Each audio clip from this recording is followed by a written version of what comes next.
अमर सीमा और दोस्तों उम्मीद है आप लोग ठीक होंगे। दोस्तों जिस तरह के आप देख रहे हैं मेरे साथ मौजूद है मेजर गौरव आर्य साहब। मेजर साहब सबसे पहले तो आपके वक़्त का बहुत शुक्रिया। थैंक यू चीमा साहब, बुलाने के लिए बहुत बहुत धन्यवाद आपका। Thank you. मेजर साहब आज आपसे बात करनी है पाकिस्तान के बारे में और पाकिस्तान इंडिया के बारे में भी। रूटीन में भी हम बात करते हैं लेकिन आज थोड़ी-सी और टॉपिक पे बात करनी है। जी। प्राइम मिनिस्टर मोदी ने जो पाकिस्तान में फ्लड्स आए बड़ा अच्छा पैगाम भेजा।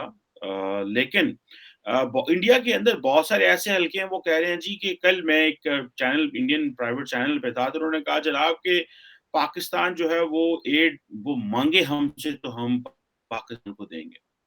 बहुत सारे लोगों का कहना है कि पाकिस्तान को एड भेज देनी चाहिए और पाकिस्तान चाहता है कि उसको एड ना मिले क्योंकि जनरल बाजवा ने जो इंडिया से एड ना मिले पाकिस्तान जनरल बाजवा जो है उन्होंने कहा कि हम फ्रेंडली कंट्रीज को कहते हैं। इंडिया में लेकर के ये जो फ्लड्स हैं एक तो पाकिस्तान को कैसे देखा जा रहा है बिकॉज़ इसका पैरामीटर बढ़ाने लगा हूँ सवाल का कि ये फ्लड्स हैं, डिस्ट्रक्शन है, इकोनॉमी जो है वो नीचे चली जाएगी। ज़ाहिर बात है पाकिस्तान के फाइनेंस मिनिस्टर ने ये भी कहा है कि हम इंडिया से सब्जियाँ और ये इम्पोर्ट करेंगे, लेकिन प्राइम मिनिस्टर ने कहा है हम ये नहीं इम्पोर्ट करेंगे। तो इंडिया अगर पाकिस्तान की सिचुएशन को लेकर के किस तरह देख रहा है इकोनॉमी को, फ्लड्स को और ये कन्फ्यूजन को भी जो यहाँ पे है जो यहाँ पे पाकिस्तान में पाई जाती है ट्रेड को लेकर के इंडिया का मैंने सवाल लंबा कर दिया। इंडिया का क्या रिस्पॉन्स हो सकता है अगर पाकिस्तान ये सोचता है कि इंडिया के साथ ट्रेड खोली जाए in these circumstances. Will India agree to this? आप क्या पल्स ले रहे हैं, क्या देख रहे हैं?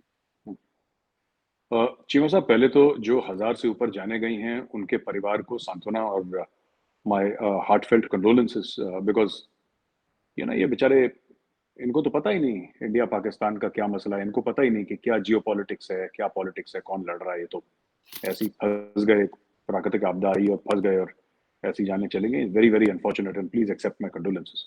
दूसरी चीज, टेलीविजन चैनल्स पे लोग बात करते हैं, that is not policy Cheema साहब। तो अपनी ज्यादती राय है लोगों की, ठीक है। तो किसी का ये कहना, कोई कुछ कह देता है, कोई कुछ कह देता है, उसमें कुछ रिटायर्ड लोग भी हो सकते हैं गवर्नमेंट के और कई इदारों के। So that to they don't make up policy, number one. Number two, number three, मैं ये कहना चाहता हूँ चीमा साहब कि जैसे भारत को क्या करना चाहिए। मुझे लगता है कि एक लेवल पे जो आम पाकिस्तानी है, चाहे उसको दवाइयों की जरूरत हो, चाहे और किसी की जरूरत हो, तो मदद करनी चाहिए। उसका रीजन है हमारे इख्तलाफात एक तरफ, और वो रहेंगे आगे भी, ऐसी बात नहीं। I don't see for the next 100 years anything getting better. But the fact of the matter is ना कि आज अ, अगर कोई भी इंडिया ने कहता है कि ठीक है, अगर पाकिस्तानी मर रहा है, मरने दो, हमें क्या फर्क। I think this is very insensitive, because ये नेचर है ना। ये नेचर जो है चीमा साहब, किसी को नहीं बख्शता। आप ये अमेरिका में जब वो आ जाते हैं, सेंट्रल अमेरिका में जो टाइफून्स आते हैं और ये सब आते हैं, तो अमेरिका जैसा सुपर पावर, 750 बिलियन का डिफेंस बजट 2 मिनट में जमीन पे आ जाता है। आप नेचर के सामने क्या कर लोगे? क्या कर लेना है आपने? चाइना ने क्या कर लिया? और भगवान ना करे भारत का कला है, हम क्या कर लेंगे? तो पहली चीज तो ये, I think we should.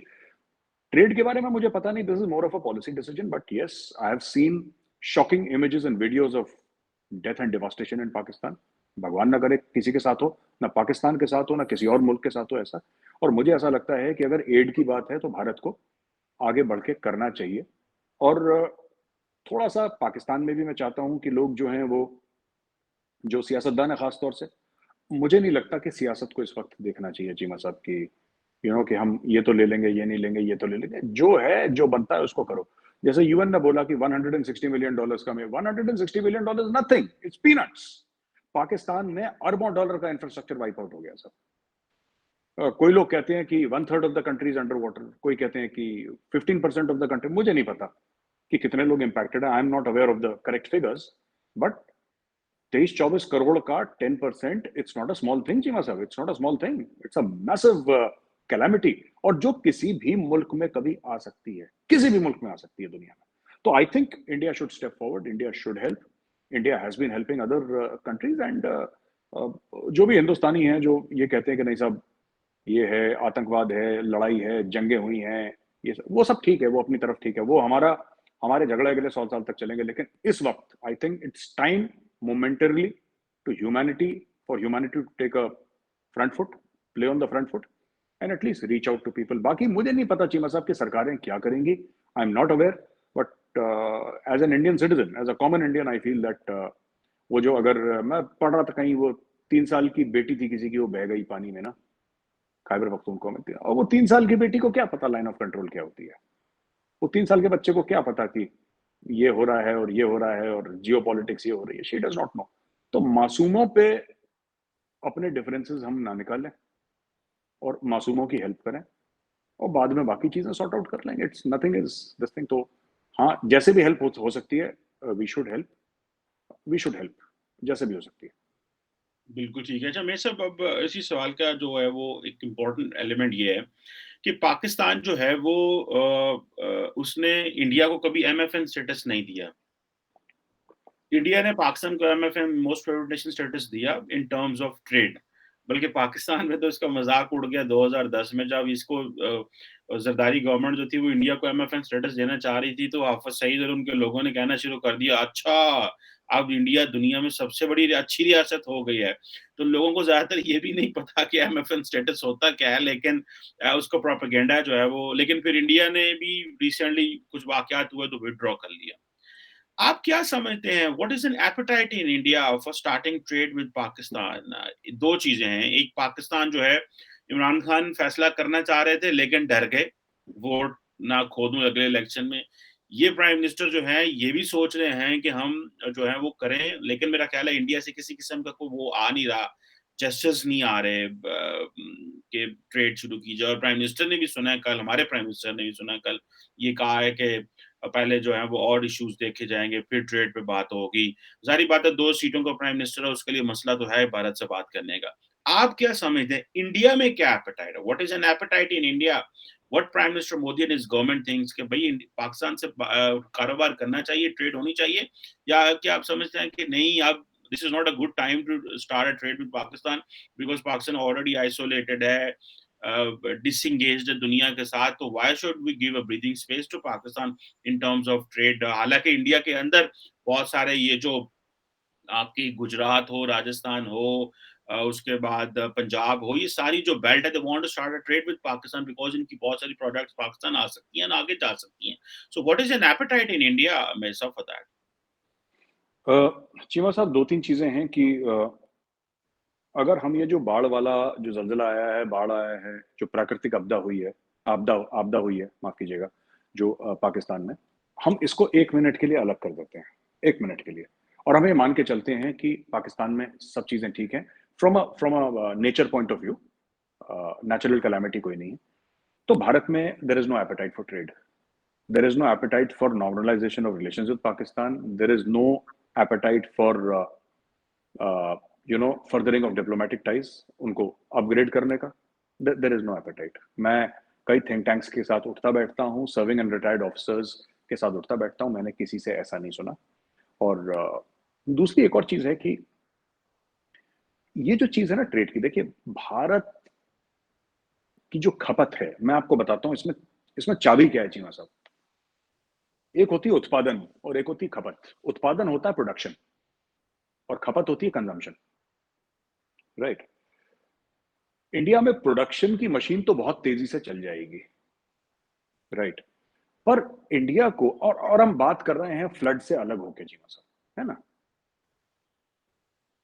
India में यह है कि बहुत साल तक इंडिया यही कह रहा है पाकिस्तान को कि आप हमें राहदारी दीजिए, we want to sell our goods, और आप उसके ऊपर टैक्स लीजिए। अगर हम तो मिलियंस ऑफ डॉलर्स का रोज every day Pakistan will gain. Only Pakistan को कुछ नहीं करना, सिर्फ बोलना है कि ठीक है, ये जो ट्रक्स हैं आपके, इनको हम चेक करेंगे, चेक करके आगे चले जाएंगे अपने रास्ते, और जो भी XYZ होगा इसमें, and system could have been worked out.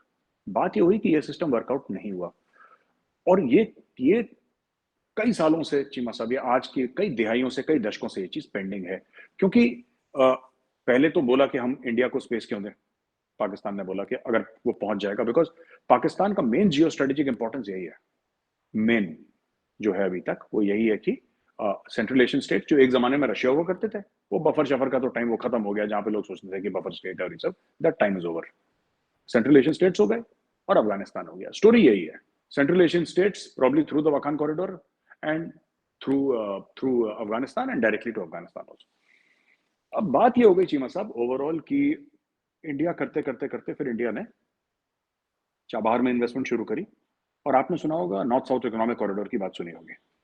Now today through Iran, and India has got excellent relations with Iran, excellent relations with. उनके लोग आते हैं, हमारे लोग जाते हैं, ये सब चलता रहता है. मतलब हर हफ्ते हर 10 दिन की बात है, कोई ना कोई आ रहा होता है, कोई ना कोई जा रहा होता है. चीमा साहब इंडिया हैज फाउंड अ वे, क्योंकि देखिए चीपेस्ट क्या तरीका है, चीपेस्ट तो वागा है ना, सबसे सस्ता सबसे इफेक्टिव तो वागा ही है ना चीमा साहब. और ये तो सच बात है, हमें भी माननी पड़ेगी, आपको भी माननी पड़ेगी कि कल पाकिस्तान बोले कि जी वागा से लेकर तोरकम तक आप लोग जाइए दंदनाते हुए, जो भी माल बेचना है हमारा इतना बनेगा, इसमें हम लोग इतना आपसे फीस लेवी करेंगे, क्योंकि आप हमारी जाहिर सी बात है रोड्स इस्तेमाल कर रहे हैं, और हमारे इसमें ट्रांसपोर्ट ट्रक्स हमारे होंगे, हमारा ये होगा ये होगा ये होगा. और अगर आपका 50 बिलियन का ट्रेड होगा तो उसमें पाकिस्तान का इतने बिलियन पाकिस्तान का भी होगा, इतने 100 मिलियन पाकिस्तान जो भी होगा पाकिस्तान का. लेकिन वो हो नहीं पाया. और अब इंडिया ने, while there are some people who are still hopeful, India ने लार्जली ये सोच लिया है कि बॉस ये होने नहीं वाला, और अगर हो भी जाता है, अगर हो भी जाता है तो कल पाकिस्तान, जैसे सलाला चेक पोस्ट पे हुआ था मामला, ठीक है, अब वो तो उन्हीं की गलती थी, वो उन्होंने वो अमेरिकन ने वो फायर फूर कर दिया, और इतने बेगुनाह वो फौजी मारे गए वहां पे फालतू में, अननेसेसरीली उनको मार दिया. उन्होंने तो फायर भी नहीं करा था, कुछ भी नहीं करा था. तो फिर पाकिस्तान ने पूरी राहदारी बंद कर दी. तो सलाला का एक एग्जांपल दिया जाता है हमारे थिंक टैंक्स में कि अगर कल कुछ हो जाता है जो हमारे कंट्रोल में नहीं है, और ऐसी कई चीजें इंडिया पाकिस्तान के बीच में हो जाती हैं, तो सारा ट्रेड हमारा बंद हो जाएगा. तो why should we invest so much of money, so much of man hour, so much of intellectual capacity into this, जबकि हमें पता है आसान रास्ता है, लेकिन ये कभी भी बंद हो सकता है. कल कुछ हो जाए कश्मीर में, कल कुछ कहीं हो जाए, ये फट से बोला कि जी बंद करो, ये खत्म करो मामला. देखिए ना, हमारी ट्रेड चल रही थी पाकिस्तान से, इमरान खान ने क्या करा, 370-35 से हटा, इमरान खान ने अगले दिन बोला सारी ट्रेड बंद. People suffered. So apart from Pakistan, with the north south economic corridor, same markets को रीच करेगा इंडियन प्रोडक्ट्स, सेम मार्केट को रीच करेगा. They will reach eastern Europe, they will reach Russia, they will reach Afghanistan, they will reach Iran, they will reach central Asian republics. सबको reach करेगा except for Pakistan, वो circumvent कर दिया है चीमा साहब. तो ये डर है इंडिया में, एक मन में एक वो चीज है कि यार अगर पाकिस्तान ने हाँ बोल भी दी, फिर क्या होगा. बोल दी पाकिस्तान ने हाँ, कल कुछ हो गया सब बंद हो जाएगा हमारे पास, तो why should we put all our eggs in one basket. After all Cheema साहब, if you look at China, China is doing the same thing ना. सीपैक का मतलब क्या है, सीपैक का मतलब क्या है, China does not want to put all its eggs in the C basket. वो सी लेंस में सारा नहीं डालता, उसको लगा कि Pakistan is Jio strategically extremely important, उसने बोला बनाओ सीपैक, माल यहां से जाएगा वहां से जाएगा. It is an economic corridor at the end of the day. China के स्ट्रेटेजिक इंटरेस्ट होंगे, but it's called China Pakistan economic corridor. It's an economic corridor Cheema साहब. So that is what is happening here. बिल्कुल ठीक है. Obviously मेरे साहब ये जो आपने बात की है इसमें बड़ा वजन है, क्योंकि जब तक पॉलिटिकल हालात ठीक नहीं होते, पॉलिटिकल अंडरस्टैंडिंग नहीं होती, तो जाहिर बात है वो एक मसला तो रहेगा. लेकिन मैं इसी को अगर एक सप्लीमेंट्री छोटा सा सवाल इसमें पूछ लूं, एक तो हो गया नॉर्थ साउथ कॉरिडोर, एक तो इंडिया को एक्सेस चाहिए भाई, अफगानिस्तान, ईरान, सेंट्रल एशिया आ गई, यूरोप, टर्की, वो सारा. एक है पाकिस्तान के साथ एक हालात नॉर्मलाइज करना, जैसे आपने चाइना के साथ किए हुए हैं कि भाई ट्रेड 125 अरब डॉलर की होगी, मसले वहीं खड़े हुए. ठीक है जी, मसले नहीं हल हो रहे, आपके फौजी भी बैठे, सारे बैठे, मसला नहीं हल हो रहा, कारोबार हो रहा है. ऐसी कोई एपेटाइट है इंडिया के अंदर for getting keeping keeping this जो ट्रांसनेशनल ट्रांसपोर्टेशन कॉरिडोर, या इस ट्रांसनेशनल ट्रेड को साइड पे करके, ऐसी कोई एपेटाइट है? चीमा साहब एक मैं बात बोल दूं, अगेन थोड़ी सी कंट्रोवर्शियल बात है लेकिन कह देनी चाहिए. चीन के साथ ना दुश्मनी है, चीन के साथ नफरत नहीं है. आप समझ रहे हैं मैं क्या कह रहा हूं. दोनों तरफ की बात कर रहा हूं मैं, पाकिस्तान की तरफ की भी. There are old historical wrongs and perceived wrongs on both the sides. इसमें wrongs भी हैं और इसमें perceived wrongs भी हैं, and they come out to play. अब मैं छोटा सा एग्जांपल देता हूं. पाकिस्तान में बहुत कम पाकिस्तानी होंगे, 0.0001% जिन्होंने कभी इजराइल देखा होगा, ठीक है. पर अगर कोई भी पाकिस्तानी इंटेलेक्चुअल मुझे ये कहता है कि हमारी जो दुश्मनी है इजराइल से, that is because of Palestine, that's not true. ये गलत बात है। उसका पैलेस्टीन से कोई लेना देना नहीं है। अगर पैलेस्टीन नहीं भी होता तब भी उतनी ही नफरत होती, क्योंकि पाकिस्तानी ना तो पैलेस्टीन गए ना वो इजराइल गए, वो नहीं गए वहां पे। दिस इज आपका जो मसला है, आप नहीं मानेंगे चीमा साहब, मुझे बात पता है, I will respect your opinion, but आपका मसला रिलीजियस है, यहूदियों के साथ मसला रिलीजियस है ये। और ये आज से नहीं, ये 1400 साल से चलता आ रहा है, ये यहूदियों के साथ चलता आ रहा है मामला, ये क्लैश चलता रहेगा। This is civilisational clash between Islam and Judaism. इसमें कोई पैलेस्टीन फलस्तीन, अगर पैलेस्टीन, मैं बता दूं, कल एक बार पाकिस्तानी हिंदू से हाथ मिला ले, यहूदी से फिर हाथ नहीं मिलाएगा। हमारे साथ तो 4-4 जंगें हो रखी हैं आपकी, आपसे 4-4 जंगें हो रखी हैं सब। एक वेन यू से यहूद हनूद, it has got different implications. खैर, कमिंग बैक, आप मुस्कुरा रहे हैं धीरे धीरे, मैं समझ रहा हूं। अच्छा चीमा साहब, मैं आपको दूसरी चीज बताता हूँ ना। देखिए बात यह है कि एक तो वो बात है जो आपने बोला कि पाकिस्तान कमजोर है, तो पाकिस्तान को, या पाकिस्तान में पॉलिटिकल अनसर्टेनिटी है, तो पाकिस्तान को क्यों स्पेस देना, राइट? दूसरी ये चीज है कि एक जमाने में इंडिया में थिंकिंग थी, यहाँ के जनरल्स में, यहाँ के फॉरेन ऑफिस में, कि a stable Pakistan is in India's interest. ये मैंने भी पढ़ा था फौज में, ये कहानी मैंने भी सुनी थी, और मैंने बाद में फौज छोड़ने के बाद मैंने start, a stable Pakistan is in India's interest. Don't do anything that damages the stability of Pakistan, because it is in our interest. Nobody explained why it is in our interest, but ये एक gospel truth था। Foreign office में, defence ministry में, north block south block में gospel truth था कि a stable Pakistan is in India's best interests. That statement is no longer true in India.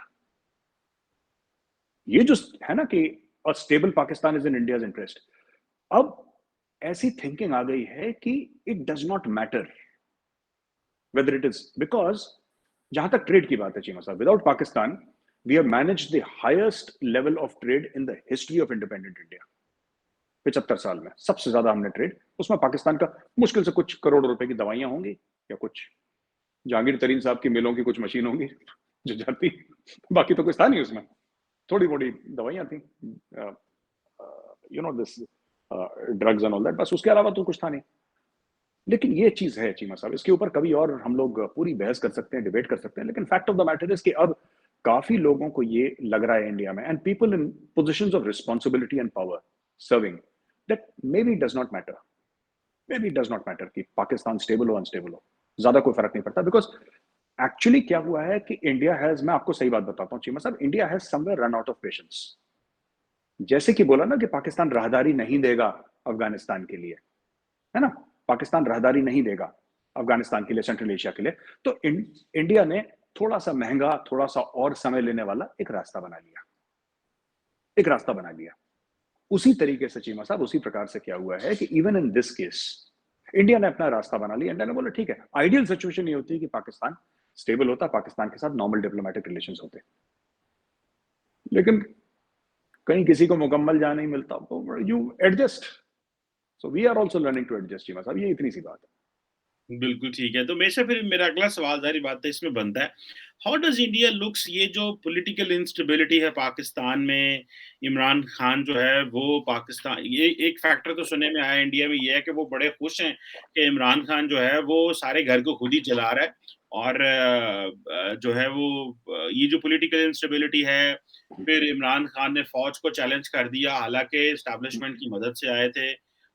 तो India, ये जो पाकिस्तान के अंदर पॉलिटिकल इंस्टेबिलिटी, इकोनॉमिक अनसर्टेनिटी, ये जो मैक्रो लेवल पे जो मामलात हैं जिसमें जो अवाम है वो स्टेट से लड़ रही है, अवाम सियासी जमातें जो एक दूसरे से लड़ रही हैं, सो डू यू, ये फिर इंडिया के लिए ये क्या बेहतरीन पिक्चर है जो कि आपने अपने सेकंड ये जो भी पार्ट में कहा कि एक वक्त था कि इंडिया में पढ़ाया जाता था कि स्टेबल पाकिस्तान इज नीडेड, तो अभी जो पाकिस्तान है, how you do you categorise, ये स्टेबल है, अनस्टेबल है, ये क्या है आपके लिए?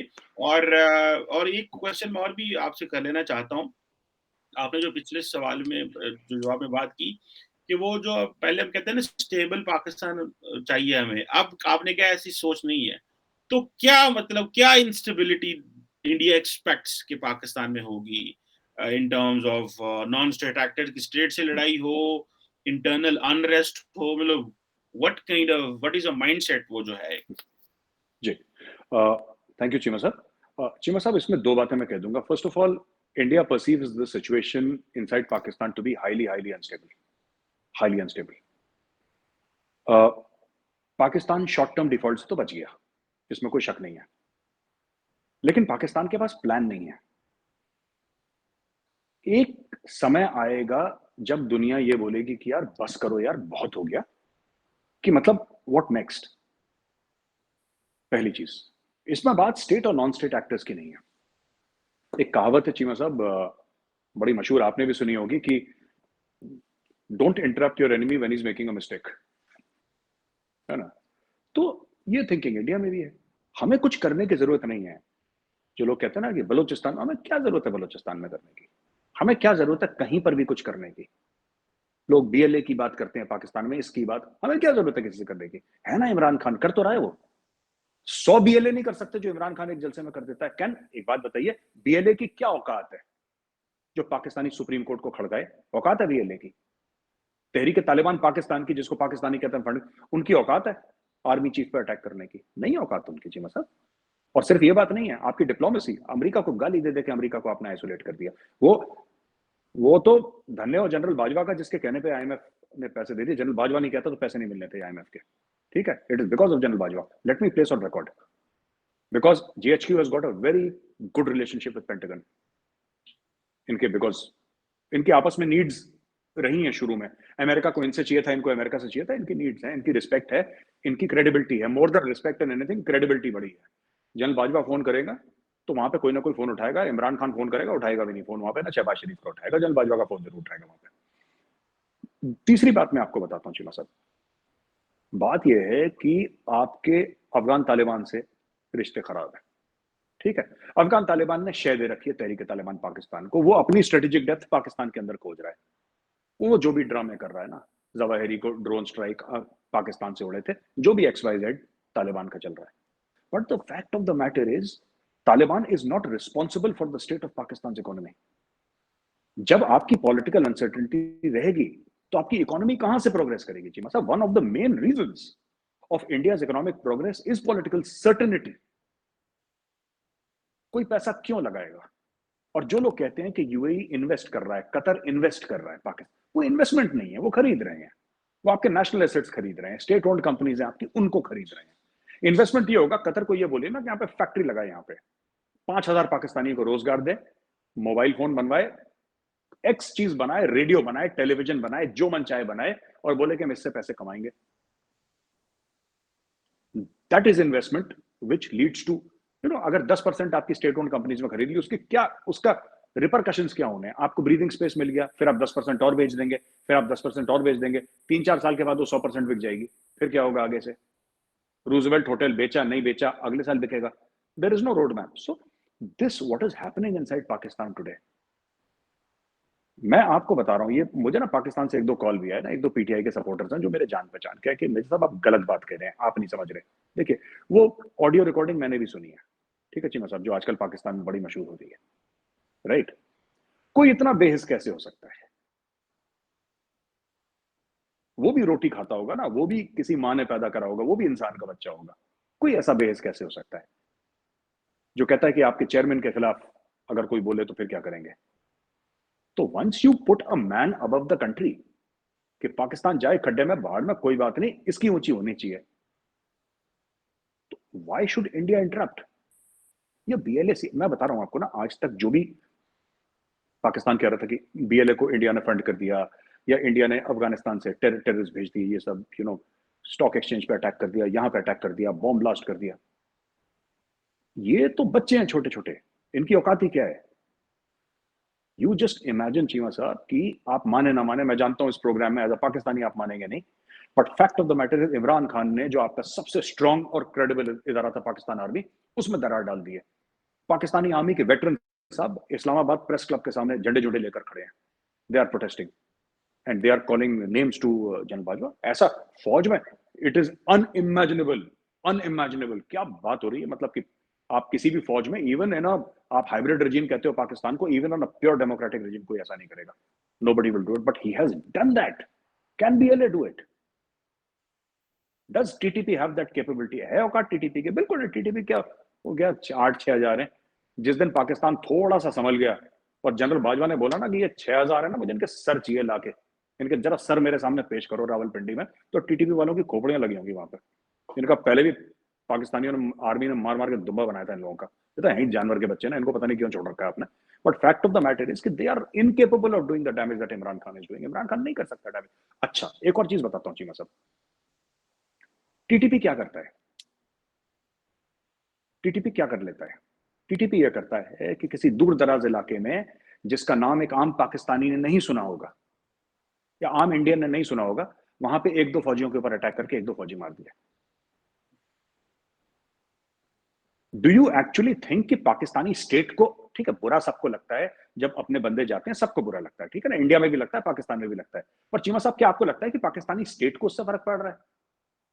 पाकिस्तानी स्टेट को तो उससे नहीं फर्क पड़ रहा, क्योंकि वो वजीरिस्तान के किसी कोने में जाके पट करके दो तीन को मार दिया, एक एम्बुश हो गया, एक आईडी ब्लास्ट हो गया, वो तो चलता, आज से थोड़ा ना चल रहा है, वो तो दसियों साल से चल रहा है आपका। अब आप सोचिए, ये इमरान खान इस्लामाबाद के बीच में खड़ा होकर ये काम कर रहा है।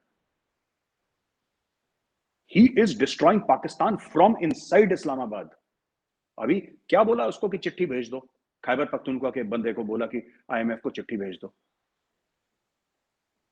सर, इस पे सीधा गद्दारी का मुकदमा बनता है ये, और वो दंदनाता फिर रहा है, वो बल्ले बल्ले चल रही है उसकी, कोई रोक नहीं रहा उसको, तो गुड है। ये तो गलत है ना सर। आपको पता है कि पाकिस्तान मुश्किल दौर से गुजर रहा है, आपको पता है कि आईएमएफ से अगर होगा तो क्रेडिबिलिटी मिलेगी, बाकी फिर लोग पैसा देंगे, फिर पाकिस्तान की इकोनॉमी, पाकिस्तान के पास अपने कुछ रिजर्व्स बढ़ेंगे। ये भाई चिट्ठी लिख के दे रहा है कि नहीं, हम नहीं कर सकते तुम्हारा काम, तुम भागो यहां से। It could have been better worded कि sir we are looking, dear sir, we are looking for a certain extension because as you are aware that floods have destroyed so many parts of Pakistan, और हमारे लिए immediately मुमकिन नहीं है, but we agree with you, we will do it, can we discuss terms and conditions with you. एक तरीका होता है। इस भाई ने तलवार निकाल दी वहां पे, तो फिर सही कह रहे हैं मेरे साहब, बिल्कुल आपने, I agree with your analysis on Imran Khan की। ये आप देखिए ना, वो ब्यूरोक्रेसी और फौज, ब्यूरोक्रेसी को तो इसने समझती कुछ नहीं था, पुलिस को, और आईजी ओए चीफ सेक्रेटरी मैं तुम्हें ये कर दूंगा। फिर इसने फौज को पकड़ा, फौज को भी इसने जो डिवीजन पैदा की और जो मामलात खराब किए, और ये आपने बिल्कुल सही कहा कि इसको हमने रियासत से अबव कर दिया हुआ है। ये समझता है कि वो जो तीसरा इसने जो बात की वो जजेस को पड़ गया, और वो एक जज जो जुडिशियल थी जज चौधरी साहबा, साहिबा, जेबा चौधरी साहिबा। जेबा चौधरी साहबा जो जज साहबा थी, उनको खड़का दिया। उन वो बेचारी ऑनरेबल जज है भाई, तुम्हें तमीज ही नहीं है, तुम किसके बारे में बात कर रहे हो, तुम होते कौन हो? वो इस्लामाबाद हाई कोर्ट में वो उन जजेस ने नोटिस ले लिया जो कि इंतहाई डिसेंट जजेस हैं। मतलब उन्होंने तो कभी पॉलिटिकल चीजों में आए नहीं है, वो अपना काम करते हैं। उन्होंने इसके ऊपर नोटिस ले लिया कि ये लोग किस तरह के शख्स है कि ना ब्यूरोक्रेसी छोड़ी, ना फौज छोड़ी, ना अदारे छोड़े, कुछ ना छोड़े, अभी जुडिशरी में घुसा है कि तुमने शहबाज गिल की जो है वो जमानत नहीं ली और ये नहीं किया और वो नहीं किया। तो अब तो, और फिर भी कल उन्होंने जो पैगाम दिया है, जो स्टेटमेंट जमा करी है, उसमें कहा है कि मैं उसको जो है वो एग्जेक्टिव मजिस्ट्रेट समझता था, मैं समझते नहीं था वो जुडिशरी है। वो भी झूठ बोल रहा है अभी। एज ए प्राइम मिनिस्टर तुम्हें पता ही नहीं है कि बेल कौन देता है इस तरह के केस के ऊपर। तो जारी बात है, ये एक आपकी बात सही है कि इतना टीटीपी हमें नुकसान नहीं पहुंचा रही जितना ये शख्स नुकसान पहुंचा रहा है। मैं तो खुद इस शख्स का बड़ा फैन था मेरे साहब, लेकिन मैं फैन था कि पाकिस्तान को तरक्की करे, पाकिस्तान को आगे लेके जाए, वो इस सेंस में कि हो सकता है हमें जो है ये स्टेटस को के मुकाबले में आए, इनका स्टेटस को तोड़े, ये जो पॉलिटिकल पार्टीज है इनके मुकाबले में अच्छी ऑपोजिशन करे। इसने तो ये तो उल्टा कल्ट बना बैठा अपना, और पाकिस्तानी अवाम इसकी मोहब्बत में, पाकिस्तान की मोहब्बत में वो टूट पड़े, उन्होंने फौज के खिलाफ हो गए, इदारों के खिलाफ हो गए। बड़ी अनफॉर्चुनेट सिचुएशन है। आपने सही डिपिक्ट किया है पाकिस्तान के जो हालात हैं इसमें। ये एक हमें बड़ी मुश्किल सूरत हाल का सामना करना पड़ रहा है। उम्मीद है चीजें बेहतर हो जाएंगी। इस जैसे बहुत प्लेयर आए हैं यहाँ पे, इधर बड़े बड़ों की जो है ना तबीयत ठीक हो गई है। ये लोग सियासतदानों को बहुत बड़ी गलतफहमी है। नवाज शरीफ को गलतफहमी हो गई थी मेरे पर 2/3 मेजोरिटी। उसने 97 में कहा मैं 2/3 मेजोरिटी लेके आया, उन्होंने मुशर्रफ ने उठा के बाहर मारा। उन्होंने कहा तेरी मेजोरिटी में चल बाहर। फिर वापस आया 9 साल बाद रिंग के आया, फिर आके उसने एक कॉन्स्टिट्यूशनल तब्दीली करने की कोशिश की, उन्होंने फिर उठा के उसको मार मारा 2000। मैं आपको अभी की बात बता रहा हूँ, ये तो किसी खेत की मूली नहीं है मेरे साहब। अब मैं उस पर डिटेल में नहीं जा सकता, लेकिन Yes. ये तो बेचारा अपने आप को पता नहीं गलत समझ बैठे हैं। बैलेंस करके लेके चलना चाहिए पाकिस्तान को। Anyhow, thank you very much mayor साहब for your time, Thank you, Jimmy. Thank you, sir. For always giving your perspective. Time देने का बहुत शुक्रिया। Thank you very much. Thank you, Jimmy.